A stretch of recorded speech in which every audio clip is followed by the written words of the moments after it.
Welcome back to that rugby podcast hosted by the Rugby Booth. The boys are back again, myself and Husey. Look, one game on the weekend, an epic matchup, the Irish, the Wallabies, and a little Italian man decided to have his way with you, didn't he? He just decided to go ahead and fondle with your special parts. Yeah, I tell you what, when the Italians decide to get involved in the world outside of Italy, bad things happen. The Roman Empire, Mussolini, and now Wallabies versus Ireland. Just they say it comes in bunches and it comes in threes, and there you go. That's the third one. That's the third. Yep. So now we can just get rid of Italy, and yeah. Look, Italy should be disbarred from the Six Nations for that, and Georgia take their place. Because I tell you what, I was pulling out the few bits of remaining hair I have. Some of those calls. Look, as well, Wallaby shot themselves in the foot a little bit. I have to say as well, Ireland are a tough team, but I think we kicked too many penalties. We only scored one try, right? And you're not going to beat Ireland just kicking penalties. So at least the Wallabies aren't. Wallabies thrive best in games where they can take advantage of their attacking flair. That's the Wallabies ethos. That is the culture of the Wallabies. When you think about the Wallabies, you think about brilliant attacking moves and things like that. These sort of slug them out fests with lots of penalties kicked. That's the sort of Springbok style of game, and maybe that's the dominant play style at the moment. But it's not what suits the Wallabies' strengths. As well, Paenga Amosa, I think, is a good hooker for scoring tries off of mauls, right? And so, there's a couple opportunities there where I just thought, just take some points, take some, or, sorry, not take some points, take some chances, you know. But yeah, we're slotting these kicks over, but there's plenty of chances. Like we had other chances to score and we didn't capitalize them, so you need to give yourself more chances, right? So like I feel like the Wallabies had a few penalties go their way. Again, the referee not great, but you know, um, in this case, shit flew both ways on occasion. So take advantage of situations like that. Get yourself some more tries. Yeah. Then looking down into more specifics, I feel so sorry for Tane Edmed, man. Sorry, Tane. Tane. Like what, 60 seconds on the field, and like I last longer than that. On the rugby, field, on the rugby field, on the rugby field. And then knocked out with a head injury, and that's what I call it as well. And yeah, just gonna feel bad for him, playing in front of his native Irish.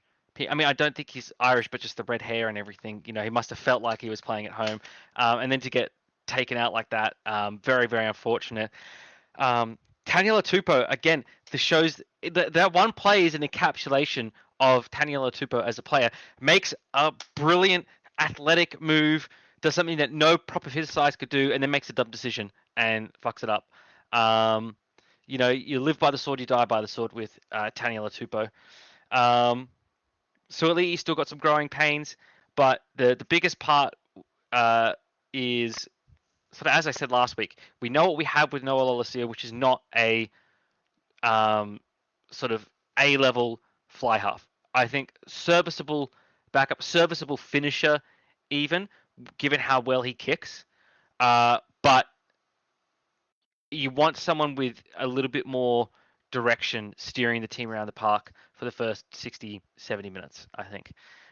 Which again is why it's such a shame that Tane got knocked out or had a head injury and couldn't see more playing time, because it would have been good to see what he could do while he was in control there. Yeah, I mean, what were your thoughts on the game? So I only managed to really watch the second half and the end of the first half just because the time my rugby finished on Saturday. But I thought it was one of those performances again. I thought defensively the Wallabies fronted up big time. Like I thought there was some hits, and again Joseph is going to lead there. Like there are a couple of shots where he had opportunities, and you know what? Credit to him. There was an opportunity, Reece Walsh opportunity there to take someone's head off, and you know what? He kept both feet on the ground. He lowered his height, Yeah. didn't take the guy's head off. So I'm like, he's already learning that, you know, Yeah. these things you do in league you probably can't do in union. So I said, look, I thought again, and it's a testament to what I think is becoming the poster boy of Wallabies rugby, which is Fraser McWright, because fuck me again for how messy the breakdowns were, how tough it was. My man, he was everywhere. So I think the growing of Harry Wilson we've seen over the season has been something special.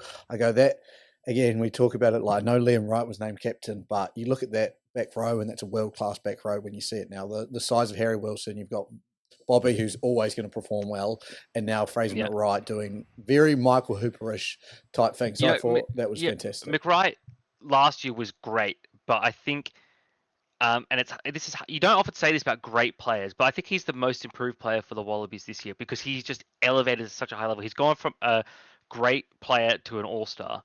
You know, like he is elevated that far. Like he like, and that's not saying again, like he wasn't bad last year. He was really good last year as well. You were advocating for him quite heavily last year, I remember as well. And so it's not like he wasn't showing up or wasn't performing last year, but he's now dominating games, dominating breakdowns, and he's a player that you expect to show up and to make plays all of the time.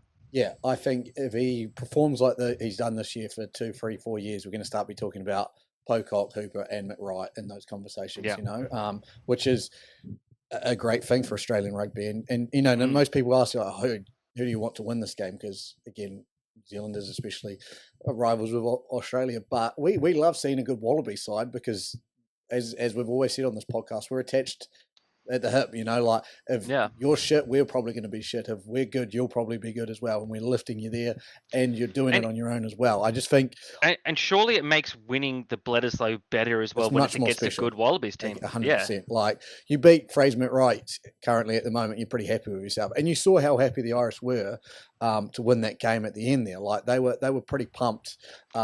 And again, we could talk about that mentality because all the money they spent was obviously worth it. And I was again, I will never put down. I will never put down a loss to the referee because you create your own opportunities. You can win your games. Yeah. I thought there were a lot of moments there that you were hard done by at the ruck. But it's been interesting to me. All the games I've watched of Ireland, so I only missed that Fiji one. So I saw their game against Argentina, game against the All Blacks, and game against the Wallabies.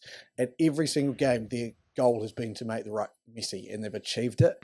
And I'm like, again, if I see it legally, the ref doesn't, you know, and vice versa, as each their own opinion. But I go, they've done a good job of making it messy. I don't know if it's helping or hurting them because they're not getting as big of a results or as great of a results as they could be probably, or they have expected in the past few years. So yeah, I think for the Wallabies, like again, I actually was at the end of that play, and as you were setting up phases, I was like we could see another England here. Like I actually believed you could have won that game. Which again, if we talk about where the Wallabies were at a Rugby World Cup last year, you wouldn't even thought they would have touched Ireland with a 16-inch pole. You know what I mean? Like they were just so far away, and I just go now. There was a lot closer, and that's not a bad Irish team. Like you go, they weren't missing any players, you know. And again, as you said, you're missing Matt Fessler. There was no Angus Bell, so there was still a couple of players that you know could be moved about. Again, another player I think has taken a massive step up this year, and you've mentioned his name a few times. Jeremy Williams, I thought was fantastic. Again, throws his body at everything, seems to put himself in the right positions.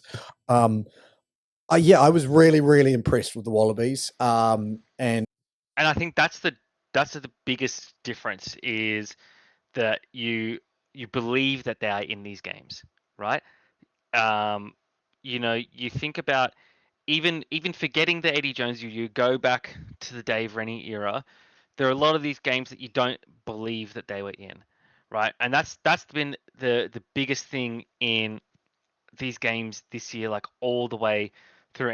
And we're going to grade their performances of the Wallaby of all the rugby championship teams in a little bit, but that for me is the biggest thing about the Wallabies this year is that barring 2 or 3 games, you believe they were in all of them, which is a huge change from prior years. Totally. And I was really impressed by the D. I think that was what stuck out most to me, especially in that second half, was the defense. Again, there's so many things they could be doing crisper on offense and attack. I saw, out the back ball from McWright that didn't go to hands of Tom Wright. A couple of things like that, a couple of moments where I'm like, Joe Schmidt will be, if there's anything to be reviewed, they'll be reviewing those pretty harshly and giving like, hey, why did we do this? What happened here? Again, you mentioned the Tupou over the head basketball attempt, but those moments make and break games. And as much as you want players to be able to express themselves, there's got to be some line where it's like, hey, we need to be able to do the basics easy enough to start with and then go from there. So, defensively strong, but all in all, I think disappointed that they would have lost that game. And again, we're talking about the number 2 side in the world, one of the better teams in the world. You guys had an opportunity. I'm going to hold you to the same expectations I hold the All Blacks up to if they lost that game. I'd be disappointed. So, that's where I saw it, I guess. And for the Irish, I would say they'll be happy that they won the game, but I don't know how, it's been an interesting rugby Autumn Nation series for them, 2 22-19 wins against you and Argentina, and then a loss against us, and then run away with it in Fiji. There's not a lot of confidence, like massive confidence going into the Six Nations, like from what we saw from France, who beat the All Blacks and so on and so forth. And I think the French actually have the easier side of the draw. Like I think Ireland have to travel to France. I might be wrong on that. But I mean, they'll be looking back and going, this wasn't probably what we expected from our Autumn Nation series. So it'll be interesting to see what comes from that. But let's get on to some grading. Let's grade these teams. So what we've done, we'll do the Six Nations next week. So we've done the Rugby Championship this week. Obviously, we are 2 Rugby Championship team supporters. As you know, as everyone goes to school and you all get grades, we grade them like that. We're going to start off with my All Blacks. I'm going to run you through the stats first, and then we'll hit us with grades and a bit of an explanation. So the All Blacks played 14 games in 2024. They won 10 of them, lost 4 of them for a 71% win rate. How did they start off? Well, they had hosted England in the mid-year series, beat them 16-15 and 24-17. And then hosted Fiji as the third game in that one in America, winning 47-5. They then started off the Rugby Championship by losing to Argentina 38-30 and then getting them back 42-10 to get a win there. 2 games in South Africa, 2 a 4-point loss and a 6-point loss before beating Australia twice. Just let that one sink in for you. To keep home the Bledisloe. Then Very lucky in that first one. They then played Japan, beat Japan, played England and England, beat England, played Ireland and Ireland, beat Ireland, played France and France, lost by a point, and then finished off with a win against Italy. So, saying all that, what grade do you give them, Hughesy? Well, there's one thing in there that has got a sting as a All Black supporter, and that's the loss to France, because the Wallabies didn't lose to France this year. Therefore, the Wallabies are better than New Zealand, is what I'm hearing here. No, look, where I have them at, it depends on what your grading system is, okay? And so that's what I've got to establish here early on. We are holding, as we said in the last 2 weeks, Argentina no longer gets a pass. Argentina is the same as all of these other teams now, as the All Blacks, Springboks, so on and so forth. So therefore, I'm grading all these teams on the same level. No one gets any special treatment here, even the Wallabies. I'm going to try and be as neutral as I can. So looking at this objectively, right? I guess the aim for the All Blacks this year would have been to be undefeated in at home, right? And to take a game to split with South Africa and to only lose 1 game in your European tour. Now, you accomplished one of those 3 things. You only lost 1 game on the European tour to France, right? A very strong French team, which, as we said, historically great at home with Antoine Dupont playing in the last 4 years. And again, only a 1-point loss there. And even in that game, you dominated. I still don't understand how you lost that game. And now you had a very sloppy game against Italy that should not have been as close as it was. And I say that it being an 18-point victory, but again, not going to hold that really against you. You got the result there, and look, you had just come off a very tough game from France. You were sending off two great players. But I'm going to go back earlier to the beginning of the Razor era, right? Did not go undefeated at home. Lost a game to Argentina in Wellington, and didn't split with the Springboks, right? And I feel like for the All Blacks, that is the pass. That's your three objectives for the year. Now, that all being said, as I said previously, I'm grading all these teams on the same curve. So I'm actually going to give the All Blacks, from a neutral perspective, a B for this year for international games. You know, yes, they got a first year head coach, but that's not weighing really too much into my consideration. But I look at that, and basically I think if the Wallabies went 10-4, I would be ecstatic, right? As I said, again, I'm grading all these teams on a similar level. For my mind, what what takes you down is the loss at home to Argentina and the two losses to South Africa.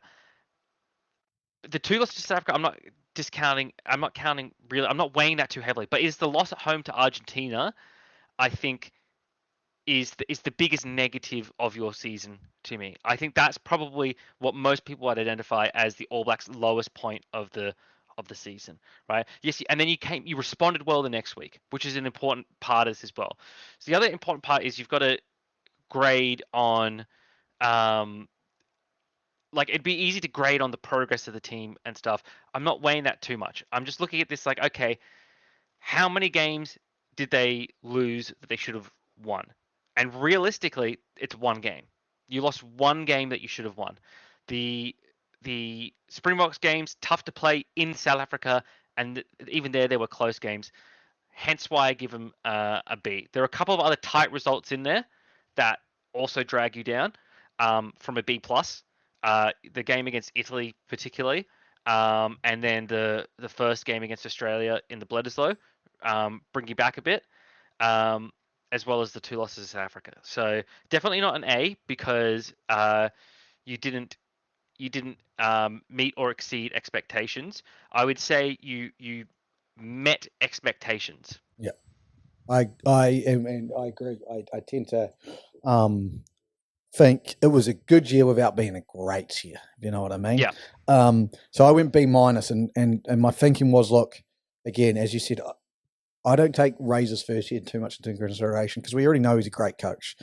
Yeah. Like, he's proven it. I know he hasn't done it on the international stage, but he's proven he's a great coach. So I go, what are we really looking at when we break these down? Take all the wins, yeah, okay, points differential and everything, like close game against England, close game-ish game against Italy. But I go, we're looking at the losses. And I think that Argentina loss, as you mentioned, is like if you're taking a test out of 100, you've had 14 games, that's like a 20-point question right there that you've got wrong. You haven't shown your workings. You haven't explained your answer. You've only written 2 words when it's expecting an essay. That's what I'm thinking, is that's what drags us down to already a B there. I go exactly as you expect. France, tough loss. Yes, say we win that French game, they may go up to a B. I think the big one for me, to get them to an A, they had to take one from South Africa. World best team, exactly, in their home, pretty much set them up to win the Rugby Championship by beating us twice. Not taking one of those games pretty much tells me that they can't get an A. Look, I don't expect undefeated. Like, undefeated would be A++. If they'd won both those games in South Africa, I would have probably given them an A+, because I think that's even more important, even with the Argentina loss and the French loss. But when we're looking at this as we are, I just go, there's too much on the radar there going, it's a good season, as I said, without being a great season. That's how I'd go with it. And yeah, I tend to agree. Let's move on to your Wallabies. 13 games, 6 wins, 7 losses, 46% win rate. First game, Wales win. Second game, Wales win. This was your home series. And then Georgia win. Then the Rugby Championship started. You had hosted South Africa, 2 tough losses. Went to Argentina, won the first game, lost the second game. Played New Zealand twice, lost twice. headed over to the Autumn Nation Series, got the job done against the English in a great match winner to Max Jorgensen. Wales, you beat easily, lost to Scotland, and unlucky to Ireland there. So, Husey, what are you grading your Wallabies under Joe Schmidt for the first year? Yeah. So for me, look, it's a pass. They passed this year, and I know 46% is not 50%, but it's just because they had one less game, so they've got it's not fair on them. I feel like if they had another game, they would win that one. It'd be 7-all. I give them a C. I give them a pass. Right.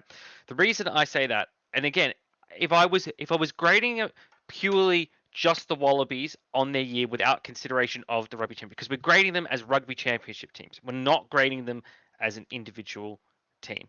Because if I'd graded the All Blacks just as the All Blacks, I would have given them a lower grade, right? But we're judges in the context of the Rugby Championship teams. So for me, the Wallabies are a C. They passed the year. They won the games they were supposed to in the Wales and Georgia series, and they beat Wales overseas. Now, they also beat England, which is a bonus there. They lost to Scotland and Ireland, those are toss-up games, right? So you don't get any bonuses for there, but they were close games. They weren't blowouts, so they don't lose any marks from that for me. So at the moment, we're on that C plus B mark. The first game against South Africa was rough. Improved slightly in the second game, and then rallied to win a good game in a hostile environment in Argentina. Had a shit next game. Then rebounded to have a good performance against New Zealand, and then a solid performance, but not spectacular, the next week, and then went on the tour. So for me, because it's so up and down, there were so many high points, so many low points, it averages out to pretty much right in the middle. Right? There wasn't anything other than the loss to Argentina in Argentina, which I don't even know how to explain that one, because they started out so well in that game, right? It was almost like two different teams were on the field. So for me, it's a level pass mark. Now, if I was grading the Wallabies just on Wallabies this year compared to last year, it's a very different mark. It's far higher. But this is a rugby championship team. This is a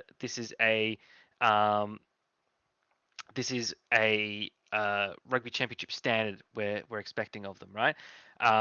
They underperformed in the rugby championship, but they overperformed on the spring tour. So for me, that levels out, and then they beat the teams they're supposed to beat. Pass C. Yeah, this was the hardest team to judge, because if you go, as you said, if you go off just field improvement alone, mate, you could go A plus, because just how they've improved the season, although they didn't win. And the hardest factor of this to me is all 7 of your losses came against the top 6 teams in the world. You're ranked 8th. You beat the team who's now 7th, which is England.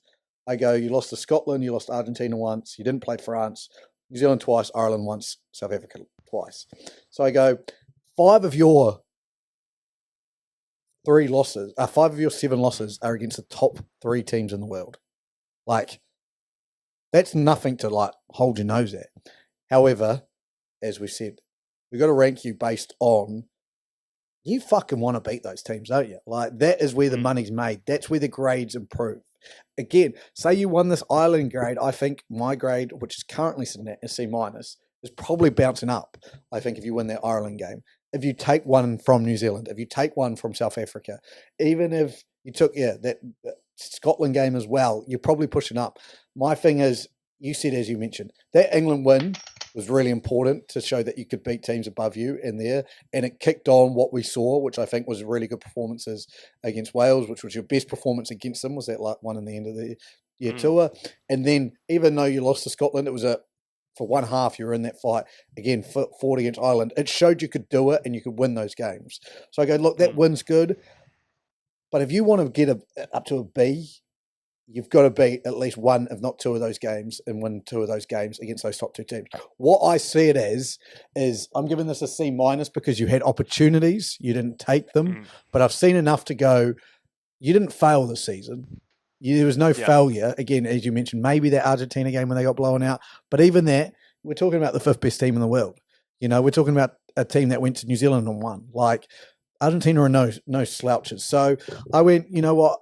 As low as I can go to give them a pass mark, I'll go because I think they deserve that. But again, we're talking one or two games turn on the other head. You know, that first game against New Zealand, that game against Ireland, you win a couple of those games, we're talking about a really, really good Wallaby season. So there's hope going into next year, I would say.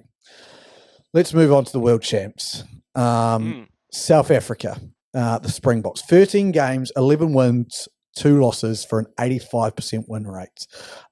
They played Wales first up going from back to front. They did play Wales first up. They did play Wales first up in Twickenham. Then they played Ireland twice. Then they played Portugal. Then they played Australia twice, New Zealand twice, Argentina twice, Scotland, England, and Wales again to finish off. Yes, I went here for the Springboks an A grade. And we take that Argentinian loss, which again is a blip on their radar. I think you take away that Argentinian loss, I give them an A plus. But vice versa, you take away that Ireland loss, I give them an A plus as well. I think I am not out of the realm of possibility where to win every game in a season is hugely impressive. So to lose your two losses, both by 1 point, I believe. Argentina 29-28. So again, what they do to everyone else in that fucking World Cup, which was win by 1 point, they had done to themselves a little bit this year. And I go, you look at that and you go, off the back of a World Cup win, off the back of that, they haven't won a freedom. Changing head coach. Razzie is one of the best. I go, they hadn't won a Freedom Cup, which is the New Zealand, South Africa one in a while. Hadn't won a rugby championship in a while. They've knocked those two out of the park. They defeated the All Blacks twice, which is a big one. Yes, they'll be salty that they didn't beat the Irish because that was the number one in the world of the rankings. But they won that back at the end of the year by proving they were the best team. I just went, everything you could have said, like if you went to South Africa and go, at the start of this year, you're going to win the Rugby Championship. You're going to win back the Freedom Cup. You're going to go to be the number one team in the world at the end of this year, and you're only going to have 2 losses. They would have been like, "We'll fucking lap that up. We will lap that up." Yeah. So I was like, I can't go anything lower than an 8. Like there was just you look at it and I go, they would have been again to win all the games. I think is some of the greatest feat for a team to win every single international game. I know the All Blacks did it in like 2013, and I don't think it's been done since. So it's like. That's an incredible season. If they'd won one more game against Argentina or Ireland, they're an A+. For me, I went A. I also went A. Look, for pretty much the same reasons that you said. Can't give them an A+ because of 2 losses. I think if you go 1 loss, it's an A+, as you said. You know, their games were all close. Rugby championship, they went 5-1. That is a result, and they won. You know, the Irish tour of South Africa, they split, and again, as you said, that's the number one team in the world. That's an A-level performance. Any other team, like that's what a good teams are supposed to do. Is they're supposed to trade against each other, and they show they're both very good teams. They beat the teams they're supposed to beat. They doubled up on New Zealand. They doubled up on Australia. Those are 2 huge big ticks in there, Mark. They beat Scotland, who came off a historically large win. They beat England, who was desperate to get a win after having lost to New Zealand and then Australia. And England came out with absolutely everything they had in a absolutely huge English performance in Twickenham, and they still won. And they took care of Wales. After the loss to Argentina, they responded well and smashed them the next week. They didn't let it affect them. It's an A performance to me. There's nothing. Really the only negative is that they weren't perfect, but that's what we expect from A+. A+ is 1 loss or 1 loss or fewer, really, and 1 loss against a good opponent, like you haven't shit the bed against someone. Overall really impressive year for South Africa. Don't know if they can claim the best team in the world epitaph yet. I mean, but they're performing like one of the all-time teams. They're definitely the top team in the world right now. There's no doubt about that, though. Yeah. Last team in the Rugby Championship to discuss in grade, Argentina.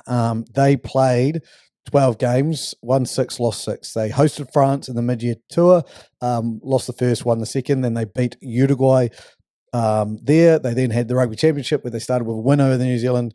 They lost to New Zealand. Then they lost to the Wallabies, beat the Wallabies, beat South Africa, lost to South Africa. End of year tour, they beat Italy, lost to Ireland with the same scoreline as you lot, and then beaten well by France. Your grade, my friend.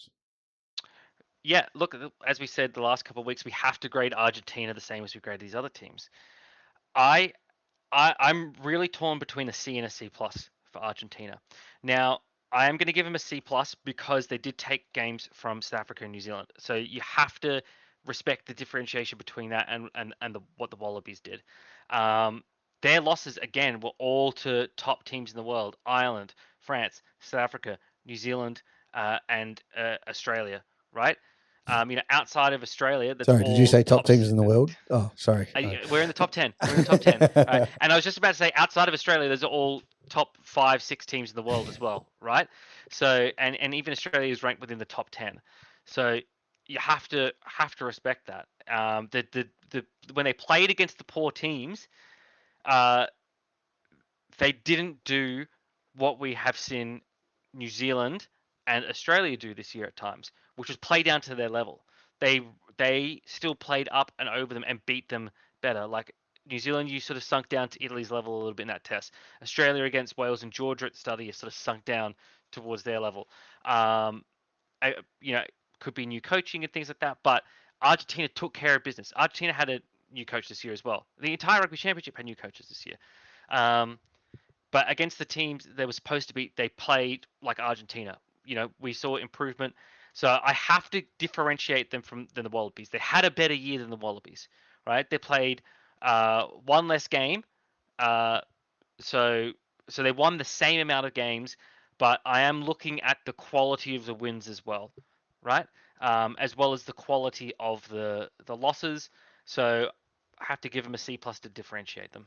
Yeah, look, there's a couple of things that stand out to me. The first loss to France, because France don't send their top team away on these mid-year tours. Yeah. So they lost 28-13. They obviously bounced back, but I wasn't impressed. As you said, new coach, maybe working into it a little bit. Give them some time. I understand that. But still, you've got to beat if a French team sends a fucking B team, fuck them up.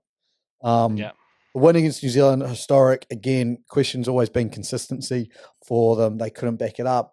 The win against Australia, historic. Win against South Africa, historic. Couldn't back it up.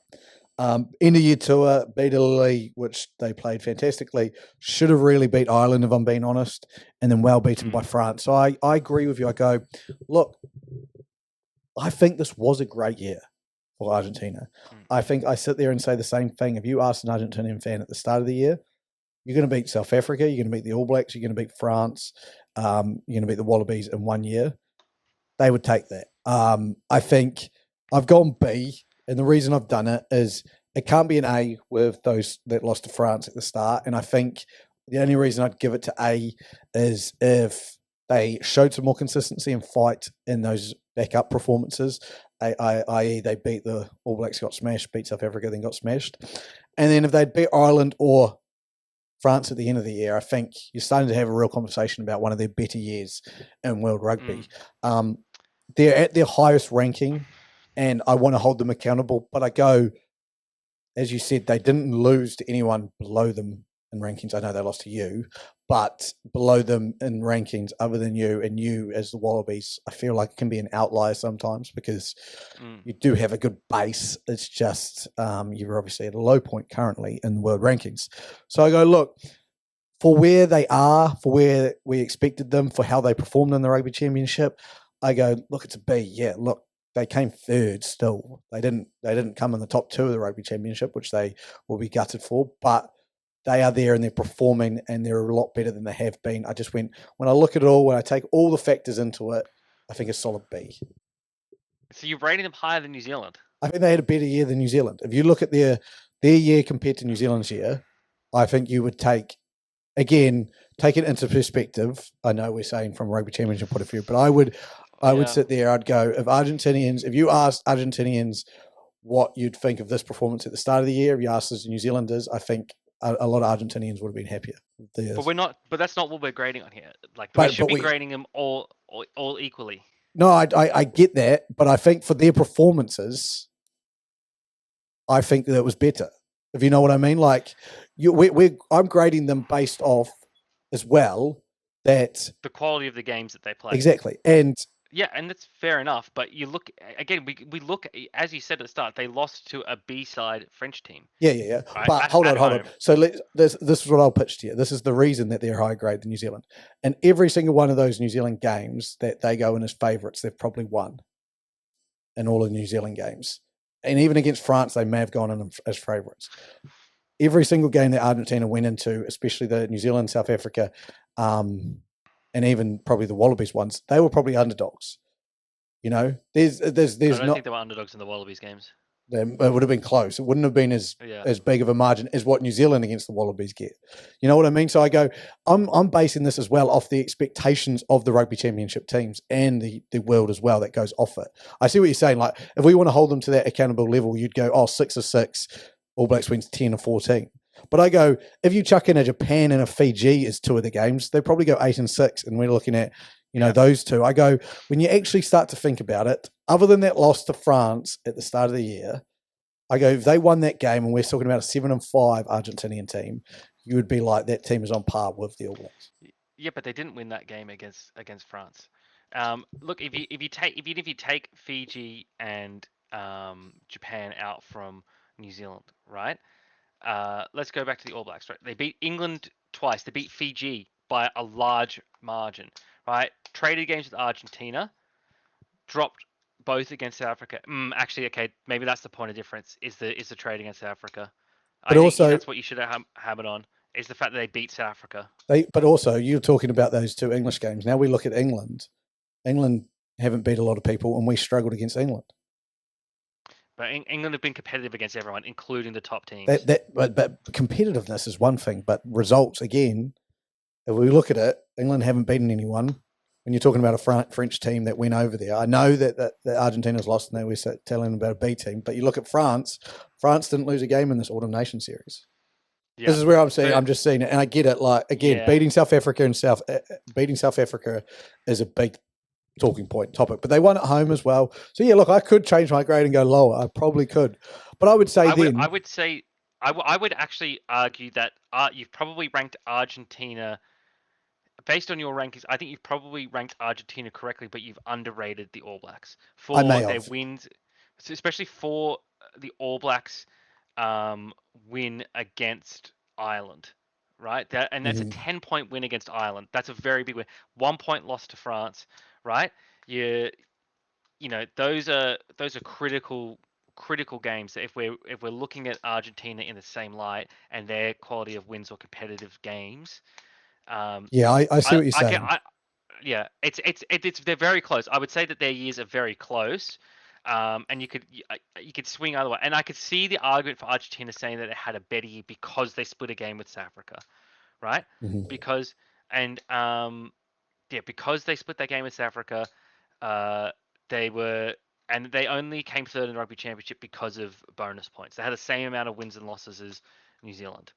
Yeah, I would say as well, it's very New Zealand-like to get the tall poppy syndrome and say that the All Blacks were below average this year when they had 10 wins. That actually gives me my New Zealand citizenship to make sure I hold the All Blacks in line and don't give them too big of a headlight. It's got to be what I got to do as a New Zealander. But mate, I think I'm probably a little bit harsh on the All Blacks rather than. Yeah, I think you're holding them to All Black standards rather than Rugby Championship standards. I am. But look, that because if you look at the Rugby Championship, they had the same amount of wins and losses as Argentina, but ended up on better points because they had better quality of wins. Okay, let's look at games. Let's cut out Fiji. Let's cut out Japan. Right, in that. And let's look at common opponents this year, right? Ireland, New Zealand beat, and Argentina lost to. France, New Zealand lost to. Argentina went 1-2 against. South Africa, Argentina 1-1, New Zealand 0-2. Australia, New Zealand 2-0, Argentina 1-1. So Italy, it's really Italy, both beat. Yeah, but let's take that Italy performance into it. If we're going to be talking about Argentina beat them better. So again, but that's the thing. It's even across the board. Like there's some teams that New Zealand played better against. There are others Argentina played All better right, against. I'll But give it's the All Blacks not a B. consistent I'll enough. give the All Blacks a Yeah. B. All right, shit. There we go. Yeah, I think it pains me to say this is Australia, but I understand it because you expect better of your own team, but you have to try and be independent here, right? Because if I was viewing this through an Australian lens, I would give them a better mark than a C. Yeah. Because of the improvement stuff. But we have to be neutral in this, and that means both ways. You can't be overly biased against a team. Um, Otherwise, I could have given South Africa an A minus because they lost 2 games and they're supposedly the best team that's ever played. Right? Well, if you're the best team that's ever played, you drop 2 games, one of which is to Argentina. Yeah, I see what you mean. All right, all You right, got, all you got right. to be There's neutral. our grades. Yeah. There's our grades. So to run you through the grades quickly again, I've gone All Blacks B. You've gone All Blacks B. We've gone Australia. Oh, skipped Australia. Australia C minus. You've gone Australia C. Gone South Africa Springboks A and A, and then Argentina. I've gone B. You've gone C plus to round us out. Look, next time we'll be back on. We're going to have some fierce debates because I know what's coming next time. It's the Six Nations teams. We're going to grade them, and because there's not a lot of no one higher than a D. yeah, there's not a lot of lenses to look through other than hatred. So it'll be interesting to see what grades we give out. But make sure you join us there next time. Let us know what you think your team or the teams that we discussed, the rugby championship teams, should have been graded. But yeah, for now, no rugby on the horizon until Six Nations and Super Rugby kick off. Obviously, there was sevens on over the weekend. Your girls got the job done against our girls, and then Spain made a final in Dubai against Fiji, beating New Zealand twice. I don't know how that happens, but here we are. So yeah, we will be back doing some more things like that, grading, having some fun over the international rugby off season until Six Nations and Super Rugby get back. Madison Levi, shout out for 15 tries in one fucking tournament. Jesus Christ. Yeah. Dare to dream about that's how much you've scored in your career if you're lucky, eh, bud? 15? You're kidding me.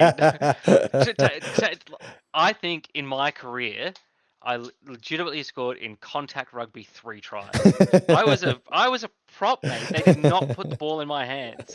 They did not put the ball in my hands. The best thing I ever did on a rugby field was last year when I intercepted a pass and I kicked it for our winger to score a try. That's the best thing I've ever done on a rugby. I mean, there's a couple of great tackles and stuff in there.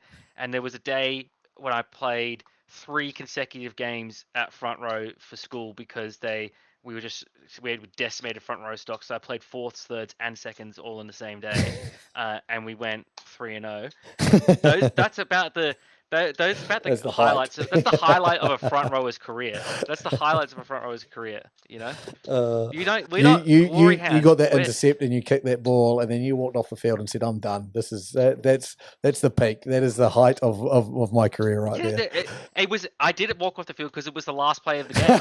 It was the last play of the game. It was a walk-off try win. We won because of that try against our rivals, against Barker Old Boys. Like we were down. Like it legitimately won the game. It was a walk of play. That's why I say it's the best thing I've ever done on a rugby field. I won a game of rugby. Love that for you, Hughesy.